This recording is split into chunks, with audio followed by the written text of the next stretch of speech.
الشيطان الرجيم. Artinya orang yang paling sesat di muka bumi adalah orang-orang yang berdoa meminta kepada selain Allah. Kenapa mereka masih minta? Di Indonesia ini masih banyak gak orang yang berdoa meminta kepada selain Allah? Banyak. Mereka datang ke kubur-kubur yang dianggap kubur wali songo, dan kuburan yang dianggap keramat oleh mereka, kuburan yang kata mereka mengandung barokah. Nggak ada dalam Islam kuburan yang keramat, kuburan mengandung barokah, nggak ada di muka bumi, tidak ada sama sekali, nggak ada. Kemudian mereka datang ke sana. Seandainya mereka orang soleh, betul orang soleh, nggak bisa mereka mengabulkan doa, nggak bisa. Mereka mendengar pun nggak bisa. Seandainya mereka mendengar kata Allah, nggak bisa menjawab. Kan di sini Allah sebutkan di sini, man la yastajibu lahu, nggak bisa menjawab, nggak bisa mengabulkan sampai hari kiamat. Makanya kebodohan yang paling bodoh dan kesesatan yang paling sesat orang-orang yang datang berbondong-bondong ke kubur para wali untuk minta di sana. Kalau ziarah kubur boleh, perhatikan ini, jangan salah paham. Tolong perhatikan, dengarkan baik-baik, jangan salah paham.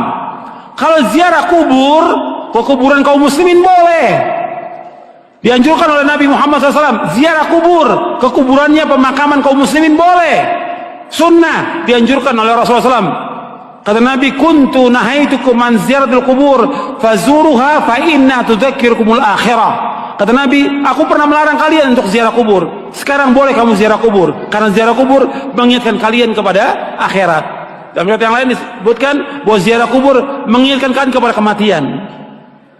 Ziarah kubur kaum muslimin boleh, tapi ziarah kubur yang dilakukan oleh mereka ini, datang ke kuburan wali dengan niat kuburan itu mengandung barokah, bahwa orang itu soleh, suci, bisa mengangkat doa mereka ke langit kepada Allah sebagai tawasul. Mereka minta, ada yang menjadikan mereka sebagai wasilah kepada Allah, ada yang menjadikan mereka sebagai syafaat kepada Allah, ada yang mereka menjadikan mereka sebagai Tuhan yang mereka minta kepada penghuni wali, penghuni kubur itu. Ini kenyataan yang dilakukan oleh orang-orang yang ziarah-ziarah kubur ke kuburannya para wali.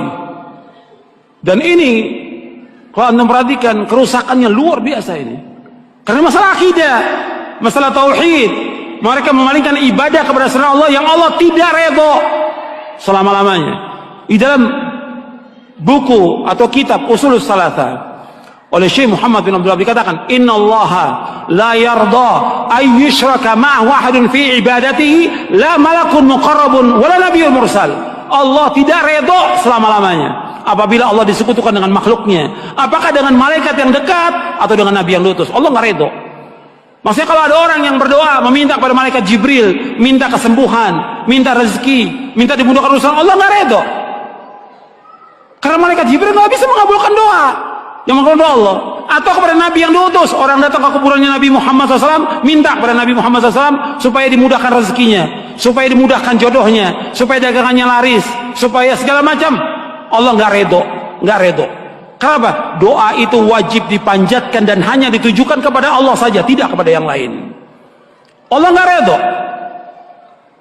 Hatta kepada orang yang paling soleh, Nabi Muhammad SAW, orang datang kepada kuburan beliau minta, Allah nggak redha. Makanya nggak ada seorang sahabat pun yang datang ke kuburan Nabi untuk minta sesuatu, tidak ada. Tidak ada seorang sahabat pun radhiyallahu anhum ajmain yang datang ke kuburan Nabi untuk minta sesuatu, tidak ada sama sekali. Mereka berdoa langsung kepada Allah. Begitu juga setelah wafatnya Khulafaur Rasyidin, nggak ada orang datang.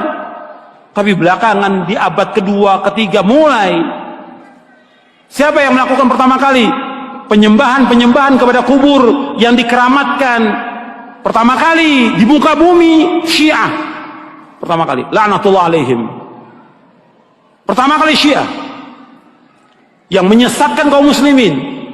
Mereka katakan kubur imamnya, kemudian kubur Husain mereka sembah, mereka tawaf di situ. Itu pertama kali. Sunnahnya orang Syiah, sunnah sayyi'ah, sunnah jahiliyah yang mereka lakukan. Bukan sunnah hasanah, sunnah sayyi'ah. Mengajak orang untuk menyembah kubur. Setelah itu diikuti oleh apa? Diikuti oleh yang kedua, tarekat sufiyah. Yang pertama Syiah, lanatullah alaihim. Yang kedua tarekat Sufiyah, menganggap bahwa gurunya, syekhnya sebagai wali, sudah mencapai tingkatan yang paling tinggi sampai datang. Sampai syekhnya mengatakan di buku-buku mereka, di kitab mereka, kalau kamu mengalami kesulitan, kesusahan dan saya sudah mati, kamu datang ke kubur saya, kata mereka begitu. Ini sesat dan menyesatkan kaum muslimin. Anda melihat sekarang tambah banyak orang yang pertama kali mulai kuburan itu disembah, kemudian dibangun kubur di dalam masjid, itulah orang-orang Syiah. Nggak akan bertemu dalam Islam antara kuburan dengan masjid selama-lamanya, tidak akan ketemu dalam Islam. Adapun kuburan Nabi sallallahu alaihi wasallam itu di luar masjid. Kemudian pada khalifah zaman Abdul Malik dibongkar, dimasukkan, dan sahabat sudah mengingkari yang masih hidup pada zaman itu. Nggak bisa bersatu dan beda kuburan Nabi. Karena apa? Nggak mungkin kuburan Nabi akan dibongkar, dipindahkan ke Baqi, nggak mungkin. Karena Nabi nggak mau. Kalau di Baqi akan disembah oleh manusia. Makanya Nabi dibedakan khusus untuk Nabi, dikuburkan di tempat itu dengan dua sahabatnya, Abu Bakar dan Umar. Adapun kuburan yang lain nggak boleh, nggak bisa bersatu antara masjid dengan kuburan selama-lamanya. Yang pertama kali Syiah. Karena ini perbuatan siapa? Perbuatannya orang-orang Yahudi dan Nasrani. Maka 5 hari menjelang wafatnya Rasulullah mengatakan, la'natullahi 'alal yahudi wan nasara ittakhadhu qubur anbiya'i masajid wa ana anhaakum an dzalik. Mudah-mudahan, kata Nabi SAW, 5 hari menjelang wafat, mudah-mudahan Allah melaknat orang Yahudi dan Nasrani karena mereka menjadikan kubur Nabi mereka sebagai tempat ibadah. Aku larang kalian jangan melakukan seperti mereka. 5 hari menjelang wafat. 5 hari. Terus Nabi ingatkan umatnya, jangan seperti Yahudi, jangan seperti Nasrani yang mereka menjadikan kubur Nabi mereka sebagai tempat ibadah. Aku larang. Kuburan bukan tempat ibadah, kuburan. Dan gak boleh melaksanakan perjalanan ke makam-makam, gak boleh. Ziarah kubur boleh, tapi menentukan makam tertentu untuk ziarah mempunyai keutamaan gak boleh. Yang punya keutamaan 3 masjid. Masjid aja, cuma 3 masjid dari seluruh dunia yang mempunyai keutamaan. Kata Nabi SAW dalam hadis yang saya ada di buku ini, la tushaddu rihalu illa ila 3 masajid, masjid hadza wa masjidil haram wa masjidil aqsa. Kata Nabi, enggak boleh mengadakan perjalanan dengan niat ibadah kecuali 3 masjid. Tidak boleh mengadakan perjalanan safar dengan tujuan ibadah kecuali 3 masjid. Pertama masjidku ini, Masjid Nabawi. Yang kedua Masjidil Haram. Yang ketiga Masjid Aqsa. Masjid aja nggak boleh. Ada di Bandung umpamanya ada masjid yang bagus, orang mengatakan bahwa masjid itu punya keutamaan, nggak boleh. Semua masjid sama. Masjid di sini, Pustai atau masjid yang lain yang dibangun, semua sama. Ganjarannya sama kalau orang sholat di dalamnya, kecuali 3 masjid.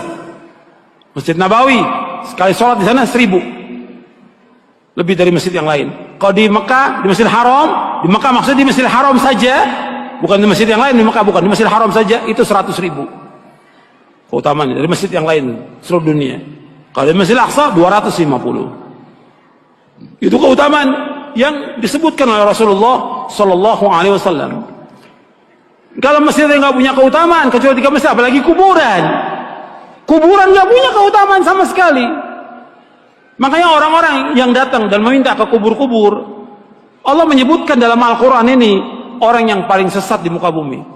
Antum catat tuh ayatnya, ya, surah Al-Ahqaf, surah 46 ayat 5 dan 6. Ini dalil. Abdillah Muslim Store menyediakan gamis syar'i ikhwan dan akhwat, sirwal, buku-buku sunnah, dan herbal. Kunjungi gerai kami di Jalan Tentara Pelajar RT 04 RW 08 atau depan MTS Negeri 1 Kota Kebumen. Jangan lupa kunjungi selalu Abdillah Muslim Store.